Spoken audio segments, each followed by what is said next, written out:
అనుభవం ఉన్నవారు పనిచేసే విధానానికి అనుభవం లేనివారు పనిచేసే విధానానికి చాలా తేడా ఉంటుంది. స్వామి వివేకానంద లాంటి గొప్పవారే అనుభవమే గురువు, అనుభవాల సారమే జీవితం అని అన్నారు. అందుకు ఉదాహరణ ఇప్పుడు చెప్పబోయే ఘటన.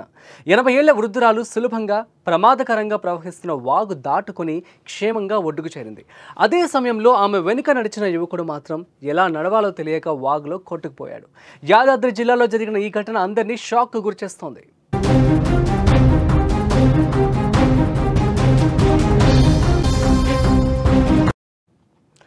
ఈ వీడియోలో మీరు చూస్తున్న ప్రాంతం యాదాద్రి భువనగిరి జిల్లా బీబీనగర్ మండలం గూడూరు వద్ద చిన్నేటి వాగు. ఇటీవల కురుస్తున్న భారీ వర్షాలకు హైదరాబాద్లో మూసీ నదికి వరద పోటెత్తింది. దీంతో దిగువన ఉన్న వాగులు వంకలు పొంగి పొర్లుతున్నాయి. గూడూరు వద్ద చిన్నేటి వాగు వద్ద కూడా వరద ప్రవాహం ప్రమాదకరంగా ఉంది. రోడ్డుపై రాకపోకలకు అవకాశం లేకుండా పోయింది. అయితే రోడ్డు దాటేందుకు ఓ అవ్వ సాహసమే చేసింది.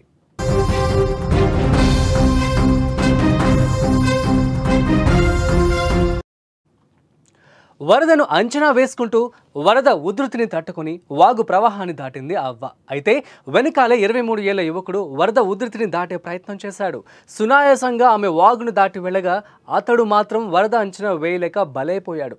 వరద ఉధృతికి కొట్టుకుపోయాడు. ఇదంతా అక్కడ అందరూ చూస్తుండగానే జరిగిపోయింది. కానీ అక్కడున్నవారు కూడా అతడిని కాపాడేందుకు అవకాశం లేకుండా పోయింది. బాధితుడు హైదరాబాద్లోని నాచారంకు చెందిన గుండె నరేష్గా గుర్తించారు. గల్లంతైన నరేష్ కోసం అధికారులు గాలింపు చర్యలు చేపట్టారు.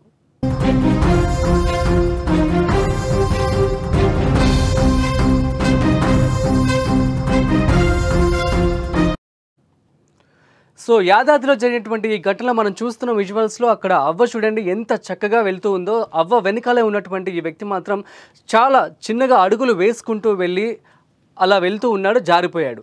సో చాలా దూరం వరకు కొట్టుకుపోయాడు. అయితే అక్కడ ఉన్నటువంటి పోలీసులు కావచ్చు, అక్కడ ఉన్నటువంటి వ్యక్తులందరూ కూడాను అతడిని వెతికే ప్రయత్నం అయితే చేస్తూ ఉన్నారు. సో జేసీబీలతో అదేవిధంగా అక్కడ ఉన్నటువంటి గజ ఈతగాళ్లతో పోలీసులందరూ కూడా కలిసి తనని వెతికే ప్రయత్నం అయితే చేస్తూ ఉన్నారు.